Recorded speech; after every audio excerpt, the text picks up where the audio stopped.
Good afternoon, everyone, and welcome to today's webinar. ATSSA is pleased to have you join us. Today's webinar will be hosted by the ATSSA Training Department and the Roadway Worker Protection Council. My name is Donna Clark, and I will be the moderator for today's webinar. The title of the webinar is Creating a Safety Culture, and it is the fourth in our series. Today's webinar will be about 45 minutes in length, and it will be recorded. We ask that you keep your line muted during the webinar unless you are speaking. If during the webinar you have a question, please use the Q&A feature. Now at this time, I'd like to introduce our speaker, Alex Kelly of Sept Company. Alex, we're pleased to have you with us today, and we look forward to hearing what you have to say on creating a safety culture. Take it away. Thank you so much, Donna, and thank you so much to everybody who's joining me here today. I'm just going to pull up my slide deck. And like Donna mentioned, today we're here talking about creating a safety culture. I know that we've got our ATSSA friends monitoring the Q&A if you've got any questions, and there'll be time at the end to answer any of them if you've got them. So to just make sure we're on the right place, I would like to kind of manage expectations right off the front. So today we're focusing on creating a safety culture. So how to create a strong one within your organization, and how do we take some industry best practices and knit those together with behavioral psychology to really support the best possible behavior change. And recognizing that we've had a lot of interesting webinars so far this year, I always like to start with a bit of a content warning, and I take this from our ATSSA colleague, Cal Byer. Today, it's actually a little bit more on the lighter side relative to some of the other ones that we've had recently, like incident preparedness and safety supports. But again, still recognizing that sometimes this can bring up some memories and things like that. So I really encourage everybody here to protect their mental and emotional health and make sure that they're in the best place to receive some of this information. And always, this is being recorded, and then I can always make the slides available to you as well.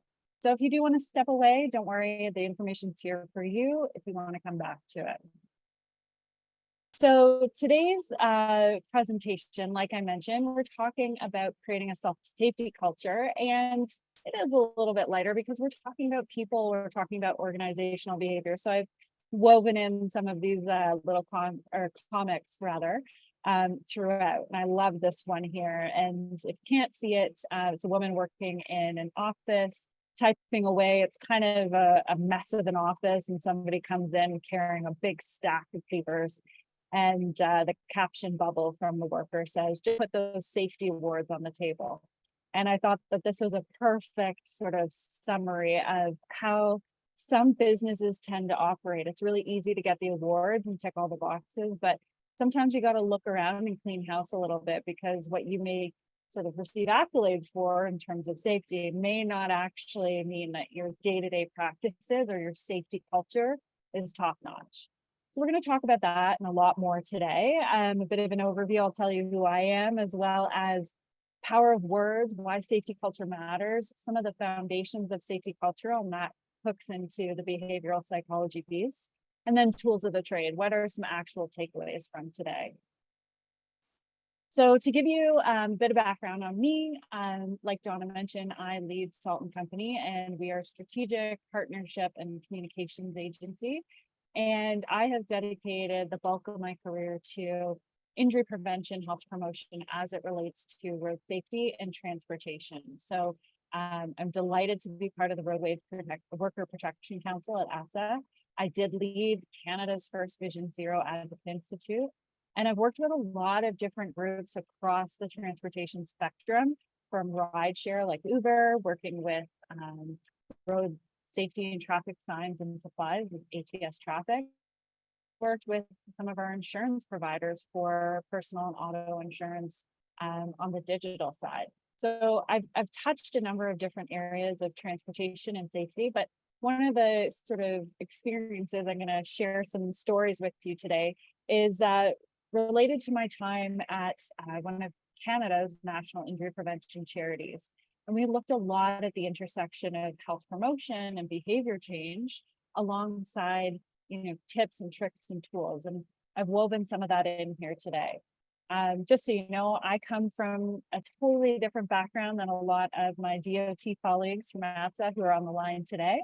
My background's actually in public health. So when we're talking about safety, I see it from an epidemiological perspective. I see it from a social and cultural perspective. And that's why I really love to bring a little bit of a different perspective to the conversation today, and give you something that's grounded in theory, but also practical in nature. So without further ado, let's talk about the power of words. So what I wanted to start with today is kind of a bit of a problem. Safety culture defined is a really broad spectrum, and the research and the dictionaries and the thought leadership documents that exist out there have a lot of different variations when it comes to talking about what safety culture really is. And I've just put a snapshot up here on the screen of a number of different ones that pop up just when you start to Google and look into it. We've got, the way in which safety is managed in the workplace, an organizational culture that places a high level of importance on safety beliefs, values, and attitude shared by the majority of people. We've got a lot about how an organization can maintain safe operations with a good safety culture, a collection of beliefs. And then my personal favorite there is the bottom right. Personal favorite, I say a little bit tongue in cheek because it says a lot without saying much.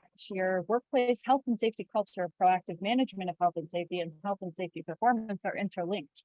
Building a strong health and safety culture will have a positive impact on your workers, your bottom line, and public perception. And so I put this up here just to illustrate, like I said, that we've got a bit of a language problem. We're talking about a lot of things, but I don't know if anybody here can actually clearly understand what exactly it is we're looking at when it comes to safety culture, how it plays out in an organization, and what it actually means to the people who work at your operation. And so that's a really interesting thing. And I would encourage everybody here on the line today to think about how your organization defines safety culture itself. Is it this nebulous, abstract thing that doesn't really have a clear tie to a day-to-day best practice? Or, do you even have a safety culture at all? The one last one that I'll put up here is one that I thought was really interesting because it talks about an organizational culture that places a high level of importance on safety beliefs, values, and attitudes. And those are shared by the majority of people. And we see that in a number of different ways when we look at the definitions. And I think what's important to note is that we need to give more weight to the words that we use and understand what safety culture means to senior leadership, as well as your newest hire within your organization. Because the thing is when we look at safety culture, everything is safe and everything will never cause an issue if we never go out and live our lives. And so that's where this comic is perfect.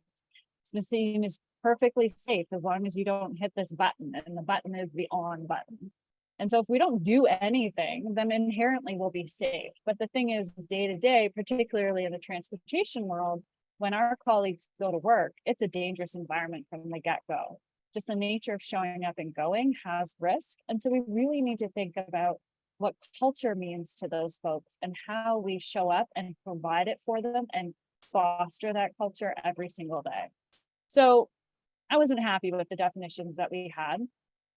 And so I went back to the good old dictionary and looked up culture and looked up safety. So culture, and these are abbreviated definitions, talks a lot about the customs, the arts, the social institutions, and the achievements of a particular nation, people, or other social group. And again, just as a disclaimer, that's a very generalized definition for culture.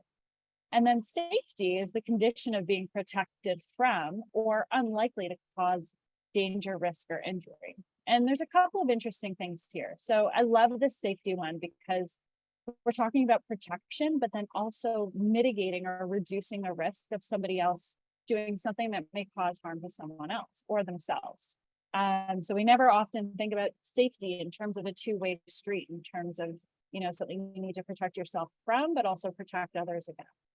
And then culture this again is one of many definitions for culture, because culture has a variety of contexts and different definitions within that. However, the other interesting one that came up when we looked in the dictionary around that was the idea of like a petri culture dish. So a scientific experiment where you have, a tiny glass dish. Maybe you remember this from 12th grade biology class. You have a tiny little dish and you may have, some organisms in there that you're studying for a specific reason. And so again, that's another interesting place where a culture can be a place for people to grow. That's a bit of a tangential definition of culture, but when you start to break down these words and understand what they mean, it's important to look at all of the different contexts. And the last thing that I'll identify about culture that I really like here is it talks about not only what people do, but also the achievements.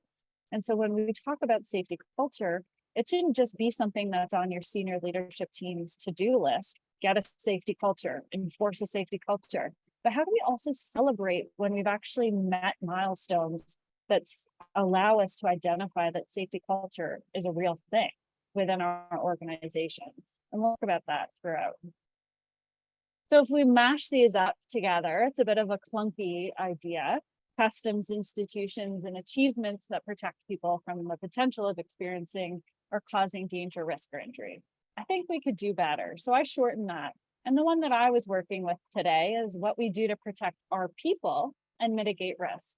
So this one, I think, really falls in step with a lot of ATSSA members and their true commitment to protecting the people. This is about the people, the workers, the colleagues, the mothers, the fathers, the friends, the daughters, the sons. So we're talking about people, and bottom line and all of that other stuff can come later. But if we really want to strip it down and simplify it, what we do to protect our people and mitigate risk. So if you want to steal that, by all means, go for it. But really, I challenge you to think about, does your safety culture idea or mission or vision for your organization look more like my previous slide? Or does it start to kind of weed through the words and the different options and integrate them in a meaningful way that actually makes sense? And if you could poll everybody who works at your company, would they understand what safety culture is? And more importantly, would they recognize that you actually have achieved that safety culture? So now that we know sort of what a murky world it is in terms of safety culture, what does it actually matter? Why do we need this if we're all following our regulations and the jurisdictional rules around safety, or we've gone 365 days without an incident, or we have all of these awards from various different bodies that we're a safe organization? Why do we need to continuously come back to safety culture? Well, it matters on a number of fronts. So in no order of priority, but number one is that you continually can see a lower incidence of incidents, and that's not a typo. So we want to keep those numbers of incidents down.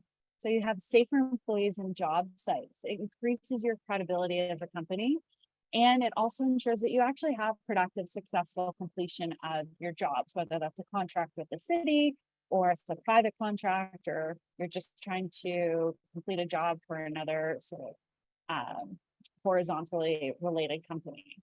The other thing that's kind of like your day-to-day bottom line piece. The other thing is it's the ability to be proactive. So safety culture, again, it's not just about minimizing risks to maximize profits. It can also help you to have a bigger perspective or a 30,000-foot view on what's happening in your company and be able to catch things before they become a problem. So that's catching those near misses. It's changing ineffective processes to create better ones, to strengthen the role of your workers and the completion of jobs or whatever the mandate of your organization is. And that in turn helps you maximize efficiency and productivity. So those first 2 points, that's really what I would say in terms of, we're trying to pitch this to senior leadership at your company. Here's why we need to focus on it. But the third point, I think, is the most resonant one with me. Helps ensure that everybody goes home at the end of a shift. And so like this picture here, I think it was from Colorado DOT. everybody there is a person and they have a family. And at the end of the day, we need to make sure that they're getting home to those families. And so safety culture begins before they even get to work to make sure their work experience is a good one and they get home every day. So now I wanted to talk a little bit about the foundations of safety culture. We know the definitions, we know why it matters, but what do we need to put into place? And this is where we start to play around a little bit with, some of the psychology behind it and some of those softer skills. Again, we're trying to move away from just having safety culture be something that we tick off in a box and really make it into something that's baked into what you do. So when we talk about keys to safety culture, I want to talk about two things. The first is psychological safety, and the second is freedom and empowerment. And what all of these mean. But psychological safety, that may not be a new definition or new concept to you. Previously in my other presentations, we talked a lot about that when it comes to incident response, but more so safety supports. And when you look at those two presentations, this safety culture one, it's kind of the one that comes before we're ever dealing with the safety supports we need or the incident response. This is where we really, again, lay those strong foundations to mitigate risk. And then, of course, my comic for this one is somebody is submitting an incident report. And the boss presumably is saying to the employee, I'm going to need a little more for the root cause than who'd you think? And so this is, who'd you think? And so this is kind of a play on, incident reports. We know they can be kind of that necessary thing to always fill out, and it can feel laborious at the time. And sometimes people aren't as factual or truthful because of fear of retribution or retaliation. And so psychological safety and this freedom and empowerment, which I'll get to, speaks to the root of those. So psychological safety is the concept that, and this goes across all industries, not just transportation. It goes across industry, any sort of organization, even family structures. It's the belief that you'll not be punished or humiliated for speaking up with ideas, questions, concerns, or mistakes. And there's 4 levels that the Center for Creative Leadership talks about, and I love this. It's kind of sort of a progressive levels, if you will. So the first is the inclusion safety. So that feels that that allows you to feel like you belong. So you're valued as a part of a team or an organization and you're accepted. Then we've got learner safety. So this is the opportunity to grow and develop. You feel safe kind of playing with understanding what the edges are of something, or asking questions that maybe show that you don't know all the answers so that you can learn and explore. And that discovery, feedback, and engagement are positive opportunities for you to grow and learn, and not punitive experiences where you feel berated. And then you've got contributor safety. So this is where you feel protected, sharing ideas and thoughts or concepts as part of a problem-solving process. So we've all probably had that kind of feeling when we're in the back of the room. Maybe it was your university lecture, or you're new at a job where you didn't really know all the parts that were going on. And so you maybe wanted to raise your hand, but thought better of it because you thought maybe I'll get made fun of. I don't need to be the butt of the office joke or something like that. Contributor safety is really feeling like, hey, these are my people. I feel confident here. I can raise my hand. I can contribute in a way that adds value to the conversation. And if I'm wrong, the risk is not so great that I won't speak. And then finally, challenger safety. And this, I think, is really important. We need to cultivate all of these 4 levels of engagement for psychological safety. But I think challenger safety gets to the crux of our safety culture. And that's really the confidence in asking questions and challenging the status quo. And so this is really empowering folks to say, hey, why do we do it that way? Why do we only require steel toes on this part of the site, but not there? How come the manager doesn't have to wear a hard hat, but we do? Why do you want us to use this device when we're behind the wheel? It's kind of distracting people. Maybe we should think of a different thing. And so this is a productive kind of challenger in terms of we're working to make things better. And by doing that, sometimes we have to be a little bit uncomfortable and poke at the things that are set in stone or seemingly set in stone and see if we can change them. And I wanted to blow up the image as well from the Center for Creative Leadership. I have no affiliation with them. I just think their material is amazing because it really gets into some deeper skills around leadership. But when we look at how we can help create psychological safety, we've got those 4 sort of key steps to move people through, or 4 levels. But then as an organization, again, we're trying to foster that really supportive environment to allow people to participate without feeling like they may have any sort of repercussions from it. So we do this by making sure psychological safety is a priority, that we really provide opportunities in different ways for everybody to speak up. We establish norms for how failure is handled. And I think that I'll talk about kind of in the context of in terms of safety culture in a moment, but these are all really important because they all point back to safety within the workplace. We create space for new ideas, even wild ones, and we embrace productive conflict. And so again, psychological safety is a great skill no matter what world, company, organization you work for, and no matter what industry, but particularly when we're looking at transportation safety and creating a safety culture. This means that facilitating everyone speaking up may mean that you have open forums and town halls at your company, but you also have a comment box or an anonymous email. You have a space on the forum for an incident report to ask for any suggestions on how things could be changed. All of those opportunities provide opportunity for somebody to speak up, but also gives people different venues to do it, knowing that not everybody's the same. Not everybody's an extrovert. Not everybody's comfortable putting up their hand. Maybe some people like to have an anonymous opportunity to provide information. Maybe people prefer to write it down versus speak out loud. You just need to give people those channels of communication so that they can transmit the message to you in a safe way. Establishing norms for how failure is handled is also really important when we look at safety, because safety is all about getting things right. And if you don't get something right, somebody might get hurt. And sometimes people associate that with failure, and a lot of organizations would too. And sometimes that failure is catastrophic and really hurtful. And so when we're looking at safety, we need to come up with a process for what happens when something goes wrong. And also looking at how we treat the people who are involved in it so that we can grow from that opportunity and have the appropriate protocol for when things happen.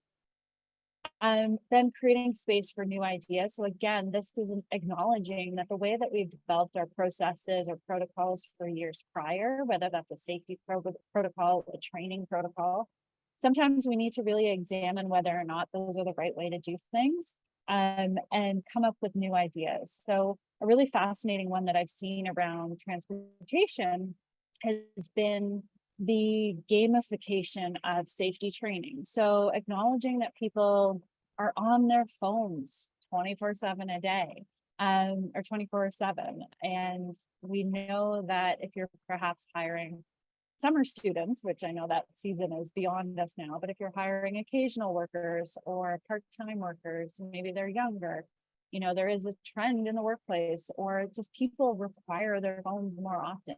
So how do we create an opportunity to train people around some of the safety standards that isn't just a traditional sit in a classroom, read a book, go through the manual, but how do we create space for new training opportunity? And that's just one example.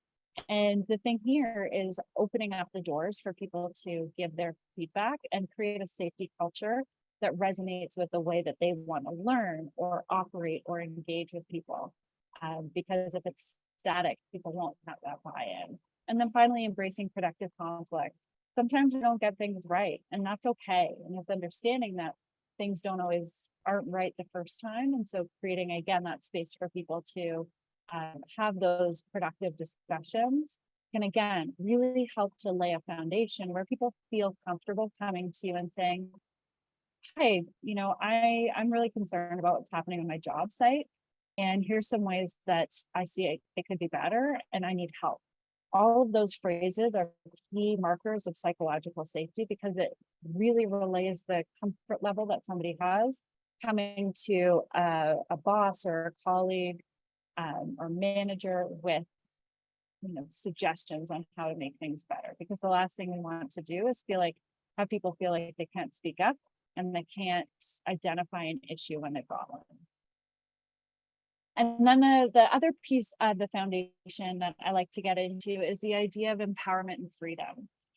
And I have a bit of a story here for this one, but really, when I look at this is empowering your employees to act with agency and understand their training in such a way that they know that they could shut down a site or refuse a task that feels unsafe, and that they're free from retaliation, underscoring that safety is always more important than the bottom line. And so a lot of times when we look at, incident reports or news stories or what went wrong, or we hear stories from families, it was somebody felt like they couldn't speak up or that they had to do the job that their manager told them to do. And that led to a bad decision that led to a horrific consequence. And so by instead telling your employees, what, we believe in you and we believe in your sense of the situation so unequivocally much that we give you the power to decide if a site should be shut down rather. And that really gives people that strength to act accordingly. And the example here is we've got this photograph of a snowy winter road and car. And one of the things that I used to do, I had this presentation that would go into high schools all across North America. And I was responsible for organizing everything. And I had presenters who were individuals who had experienced a permanent life-altering injury due to a decision that they or someone else made. And they would go into these high schools and they would tell their story with the hopes of imparting knowledge about what had happened to them to help these high school students make a better decision. And I live in Canada and it's snowy more than it should be here. And oftentimes these schools would be in really remote locations. And I was pretty junior at the time. It was kind of early in my career. And the thing is we were an injury prevention organization and safety was our mission, vision, values, goals. And I would have presenters that would call me in the morning and say, listen, it's really snowy. I don't think I can drive to the school today. And I had absolutely no problem calling principals and saying, we can't come. Our main objective is safety. And if we showed up at your school today, we would not be living that value. And that's what we're here to promote with folks. And as a junior staffer, being able to make that call independently, obviously I had the appropriate training to be able to judge the situation appropriately. But to have that opportunity and the empowerment to do that, no, I would never get in trouble because this was our value. That was really important to me and helped me feel like I was part of a safety culture that actually cared.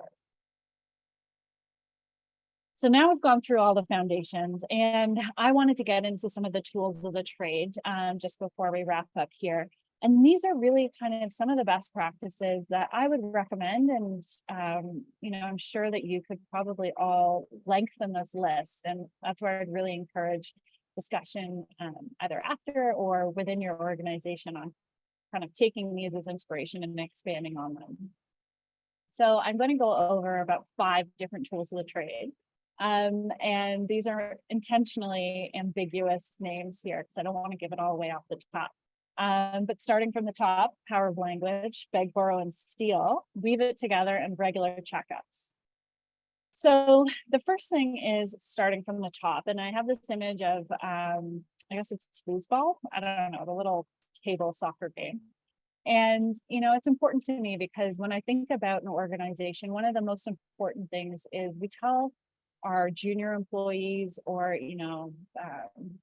kind of the lowest group within your organizational structure or org chart, what they should do. And sometimes we don't always walk the talk as leaders. And when you think about a team, when you think about the team captain, not somebody who lays out the game plan, gives the encouragement to the team, and then heads out on the field to actually be part of the team. And so I think we need to think of ourselves less as coaches that have a team, but more of you're the captain of the team, but you're on that field playing. And so what's really important is you need to model the behavior as somebody in senior leadership. And I would say that that's anybody who has any sort of key reports. So if you're a manager or director, SVP, C-suite, you really need to model the behavior that you want to see. Because if you tell your employees that there's no phones behind the wheel, but then you're pulling up to site and you've got the phone out, that's really hard to say to do one thing and not do it yourself. The other thing is walking the shop floor to see what's happening in practice. So a lot of times our safety policies and practice and procedures are done with the best of intentions. We really want to encourage people to be the best safe citizens at the workplace that they can be. But sometimes that doesn't always make sense in practice. And that could be because our safety practices and protocols don't take into account the fact that there's not enough people on the shop floor. And, so people are doing double jobs, or they can't pay attention over here because they have to pay attention over there. And shop floor really can mean any work site. Or, the way that we used to do things has changed dramatically because of technology. Or, we've changed roles, and so we don't actually have all the right people in the right seats. So again, knowing what's happening on a ground level and understanding what's happening in practice can help you revise those procedures to make sure they actually reflect the ecosystem that you're in. And then finally, one thing I saw here for management is just a reminder, and I saw this when I was researching for the presentation, that the concept that safety is a condition of employment for all. So it's a non-negotiable. If you are not safe, you are no longer fulfilling the conditions of your employment. And for managers, remember, you don't want to have to fire yourself. So how can we ensure that we're actually meeting the conditions of our employment and putting safety at the top, but also making sure that we are upholding our standards as managers and leaders within the company? The next thing is power of language. And so when you talk about safety culture, a lot of the literature out there actually recognizes how safety culture largely is communication. How are we translating knowledge within the organization so people can make the best decisions? And I'll note here that safety culture, it's not just what we say to our employees, but it's how we explain things, how we encourage people, and how we debrief situations. And one of the really handy sort of toolbox tips I'll give you here is the opportunity to use positive directives over negative ones. So we used to use this in a high school program that I ran, and it was all about teaching young people to prevent injuries and save their lives, save the lives of themselves or others. And we needed, a really great way to encapsulate all of this advice. And the research at the time, and this goes into kind of youth development and key message building and a whole of a bunch of other academic elements. But the research at the time really said, if you tell a young person, and I really believe that this can be generalized for any age, if you tell a young person what they shouldn't do, it's kind of like waving a red flag in front of a bull. As soon as you tell them what they shouldn't do, they want to go try it. Think about if you have a kid at home and you tell them, don't touch the hot burner, and then all of a sudden, that's all they want to do. So instead, how do we re-angle or redirect what we want people to do? And one of the things is by telling somebody what they shouldn't do, you aren't giving them any solutions about what they can do. So that's where we actually developed these 5 messages. Look first, wear the gear, get trained, buckle up, and drive sober. And what we found is this actually coached people on better behavior. It gave them options and alternatives and empowered them to make the right decision. The messages are kind of cool anyways, and you can beg, borrow, or steal these ones if you like, but they're interesting too because they can be applied across a number of different situations, not just high school students going to a party, but also in the workplace, at home, all sorts of different elements. And so it was just a really interesting kind of bit of psychology with a bit of messaging to really bring it together in a way that, again, we're focused on what people could do to help their situation instead of telling them what they shouldn't do and not giving them alternatives. So the other thing when we look at the power of words is also look critically at what messages are being shared within your company. And so this is a really interesting one because we look at how safety culture or organizational culture can influence risk or safety. So think about a couple of these different scenarios. So an employee telling another one about a shortcut to a task that could involve risk. So, whether it's taking a shortcut within a production line or not putting as many barrels out to create a safe work zone or something of that nature. All of a sudden, that cultural element of a relationship between two employees influences risk. A supervisor who emphasizes speed in getting a piece of equipment back online. So now we're saying we prioritize the speed and efficiency of getting the piece of equipment back online rather than taking our time and making sure everything works appropriately, that it's the best piece of equipment for the job. So now we're influencing risk. The third example of this risk influence, a leader who tells subordinates to push the equipment upgrades off for yet another year to save costs. Again, this is something I'm sure we've all encountered. I know I have. We don't need to buy it. We don't need to upgrade. Is that really worth it? Are we sure? And if this is a piece of equipment that could improve safety or the upgrade inherently makes it a better piece of equipment that would mitigate risk, pushing it off can actually influence that risk negatively. And then we kind of look at a bit of a shift when we start to influence safety instead of risk. So when an employee tells another employee, hey, you're taking a risk, you want to watch out? Like maybe we'll try it a different way. All of a sudden, we've got somebody looking out for them, for their colleagues. We've got safety top of mind, and we're redirecting from a potential incident to a teachable moment. A supervisor asks his work team about potential hazards in a job and talks about the safe behaviors that mitigate the hazards. That's really saying, hey, I'm going to pause for a minute. Let's talk about safety. Let's make sure we're all on the same page. And I want to hear from you. How can we mitigate some of these hazards? That's putting it at the forefront and prioritizing it.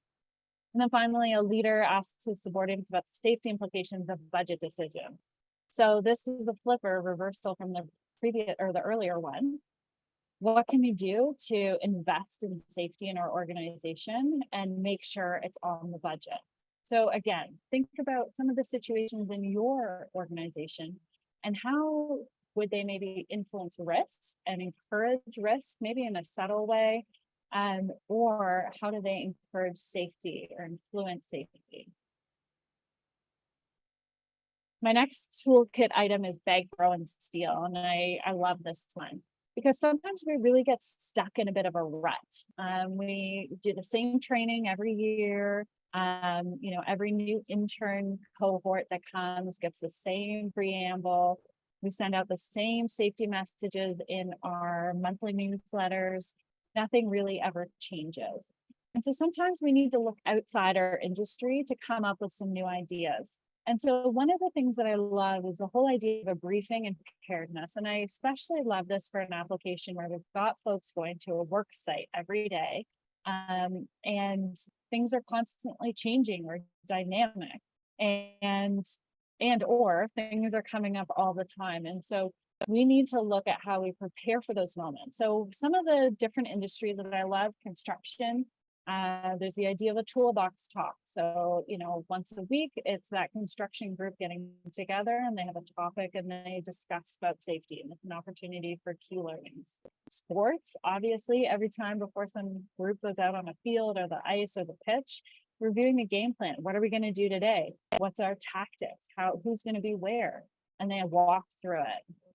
Healthcare, we've got that patient teach back method. So if you've never noticed this as a patient, it's probably because your doctor's doing a great job. But if you've ever had a procedure or you're on a new medication or you're going home after surgery, It's your doctor or your healthcare provider saying, okay, so, we've just walked through, for example, your new diabetes medication and lifestyle changes. Can you, share with me, so what are you going to do when you get home, and what have you learned here today? So it's a way of making sure, did they understand what I told them? The other idea behind in healthcare that I love are surgical timeout. So this is recognizing sometimes the tasks or the jobs that we do take a long time and they're mentally exhausting. And so how do we just have a reset?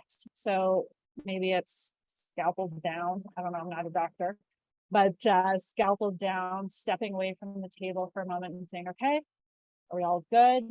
Are we all on track? Do we have any questions? No? All right, let's go back in. And again, with a work zone, whether you're paving a roadway or doing a temporary traffic control, like, how can you take a moment to say, are we all good? Especially when you think about changing dynamic environments. If you're in transportation and you work outside, maybe sometimes you just had a thunderstorm roll in, or traffic got really heavy because it's rush hour, or any myriad of things could have happened. How do you say, all right, let's just reset? And then aviation. And this, I love this one. So years ago, I had the opportunity to actually sit in on a pre-flight meeting for an aerial team. So just like the picture up here, it was a Canadian group. And it's fascinating because they all get into sort of like a conference room and they talk about, like they're on the radio. They talk through, all right, I'm going to do this. I'm going to pitch left. I'm going to go right. We're going to dive. We're going to pull back up, all of the different things. And it's a really interesting one because with those sorts of briefings, you have a safe container to talk through the procedure. So you're not out in the middle of it. You're not up in the sky, or for all of our ATSSA friends, you're not on the side of a roadway trying to figure out how you're going to do something. You take the time and space without distractions to say, okay, what are all the steps we need to go through? And that can be really helpful because it imprints on people's minds what steps they're going to go through. And the other thing is it can be a transition from your daily life into work zone. So if you look at the industry, the aviation industry, this is something that not just acrobatic maneuvering pilots do, but somebody who's flying you across the country so you can get to a work meeting, they'll have a briefing. And that is psychologically important because it allows the pilots to, forget their kids at home, or whatever issues are going on, or the airport was crazy busy. Says no, we're in a briefing, and the purpose of the briefing is not just to make sure we're all on the right plane at the right time, but it's also to say we're transitioning into work zone, and now we need to focus on what gets done. And that's maybe something you can try with your team to say, okay, let's look at this from an aerial example and say we're transitioning into whatever your team's job may be. Let's really focus in and talk through what that looks like and get everybody's head in the game before you get out onto the job site. And then what I love is weaving it all together. So this is really where we make sure that with our safety culture, it's not just the briefings, it's not just what your manager staff or managerial team is doing or what you're saying. It's how do we make sure that it's a constant routine so people feel that the health and safety piece or the safety culture piece is in everything that they do. So some of the things that I love seeing some clients do is kicking off every meeting with a health and safety update. So here's incidents we've had on site. Here's some changes we're making for health and safety. Here's some of the directives that we're taking. And then also creating sort of positive reinforcement within your company to recognize and reward safety.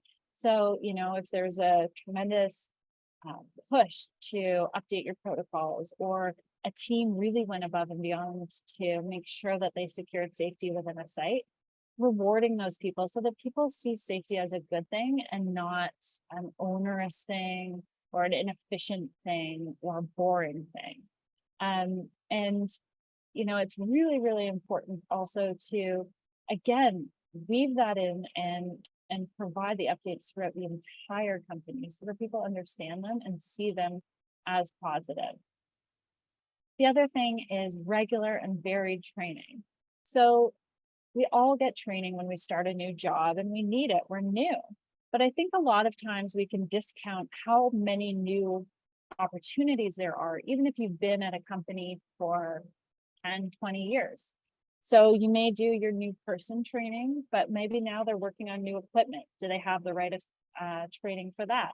And again, sometimes we require new training for equipment because it's a big piece of machinery and they need a license for it. But sometimes there's smaller pieces of equipment that if people just knew how to use it that much better, it would contribute to the overall safety. Training for a new site is really important, whether that's a new work site, whether a new office site, any of that. And then new role. Don't just assume that because somebody's been there and has a considerable tenure that they know exactly what's happening. Regular updates and refreshers are also critical, and having your senior leadership a part of those updates and refreshers is critical too. You need to keep things engaging, and the most important way to do that is also making sure that you come up with new and engaging ways to train, and help different learners. And so this is, again, recognizing that people's brains work differently. And so we need to employ a number of different tactics to make sure that that safety culture piece is driven home.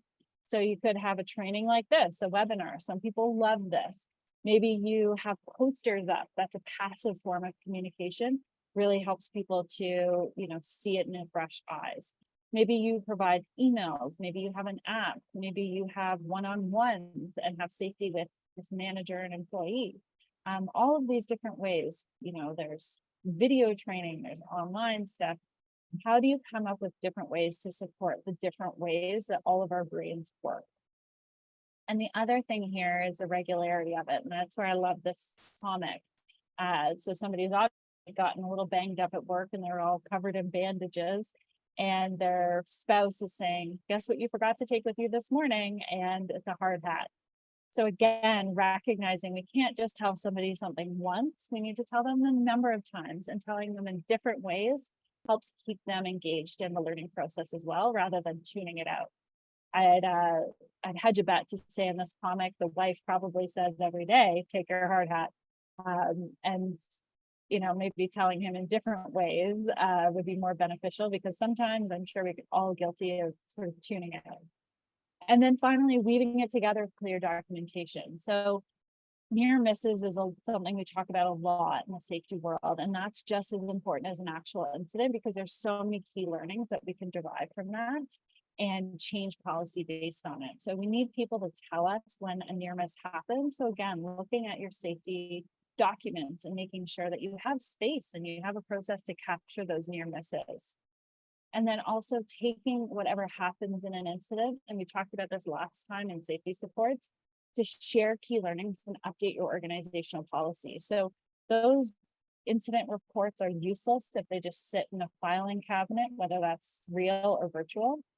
You really need to ensure that you're updating people and you're updating policies, and that people understand and they can draw their own learnings from what's happened. And then finally, my very last tip for us today is regular checkups. And our comic here is, how are you doing on your unspoken objectives? And the Dilbert goes, well, what? I'm referring to the goals I have in my mind that I've never mentioned. How are those going? And he responds, I'm totally nailing them.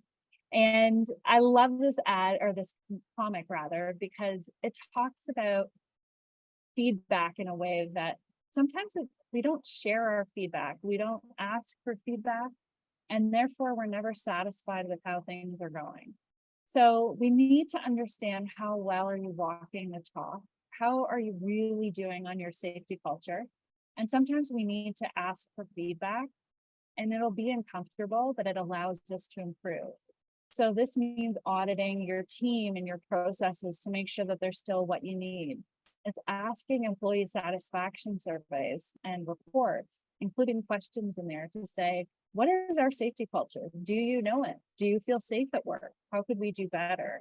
And this is something I said off the top, where, safety culture as a definition, you should have a very clear one, but your employees should feel that it actually is lived within your organization. Debriefing job sites. So this is a really important one. When a job site closes or a project closes, or even at the end of a day or a week or a month, what are we doing here? Is it working well? What can change? So, you've provided that psychological safety groundwork. Now you're actually putting it into play by getting that feedback from people. And they should feel comfortable enough to give you the answers. You also need to make sure that you're adding it to the budget. So where are we putting safety in our budget? Are we actually making it a priority to update our equipment, update PPE, have a budget for employee satisfaction surveys so we can ask those important questions? Making sure that it's all encompassing and that you actually are spending the money that you need to on it. And then working with third parties. So sometimes you need a consultant, sometimes you need somebody to come in and write protocols, or you need to invest in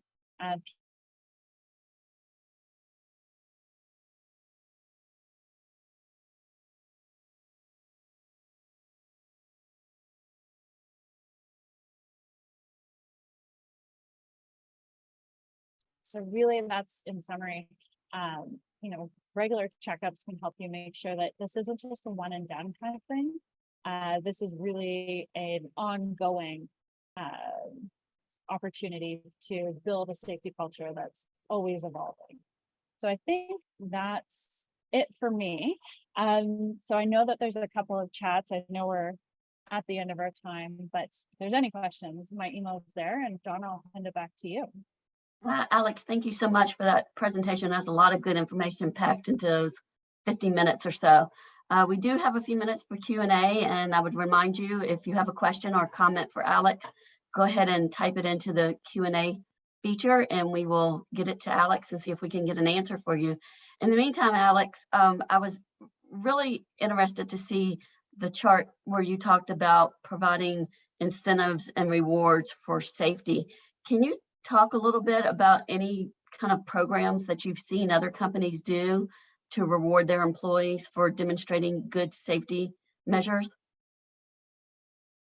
Yeah, so I think monthly sort of recognition of sort of a safety champion of the month is a great one, because it can provide sort of a bit of an opportunity to foster community. So some clients will have a process wherein employees can nominate their colleagues for a great job well done. So I'd love to nominate Donna because she made sure to mop up after we saw one of our subcontractors spill. She made sure to mop up to make sure the floor was dry, nobody would slip. And so that would go in the pot, and then they recognize it throughout the organization and share the story. And the sharing the story is just a helpful way to, again, embed some of that learning into behavior. And then offering, like a coffee gift card or, something, it doesn't have to be major, $20, $25 in terms of a little bit of a reward. That's the budget that a lot of businesses can easily add in as the line item. And it is just kind of like that simple gesture to say, we recognize and appreciate you. I know some companies will do, give like personal protective equipment, now you get an upgrade on your steel-toed boots, or, here's a new hard hat. But sometimes we just something that makes people feel good and isn't tied to their work. And that's where coffee gift card, a Barnes and Noble gift card, something like that can be really nice. Thank you. That was some good information. Another question, a lot of our members are small organizations, kind of mom and pop type outfits, and they've expressed an interest in creating this safety culture.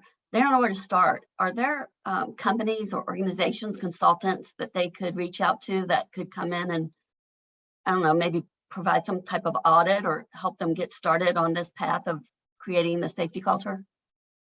Yeah, and I think, the point about an audit's great. So yes, there are a number of consultants that do this work and do it really well. And getting, if you're kind of trying to figure out where to start, the first thing is to take a hard look and see where you're at already. So, have you had a lot of safety incidents? Do you have good reporting? And then also, how do people feel about safety in your workplace? And by hiring in a third party, sometimes they can come in and do interviews and understand where there are some friction, like opportunities for friction or gaps, and help you identify them. And as a third party, sometimes people feel more comfortable sharing their concerns with a third party than maybe their boss.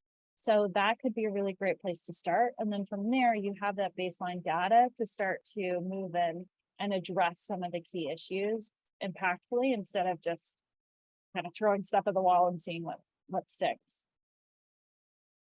Okay, let me see if there's any other questions. Let's see. It looks like that may be it, and we are coming up to the top of the hour. So, Alex, I want to thank you again. This is just really great information.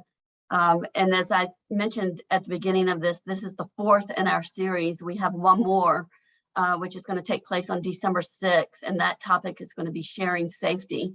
So I'll be real interested to tune in and listen to that one.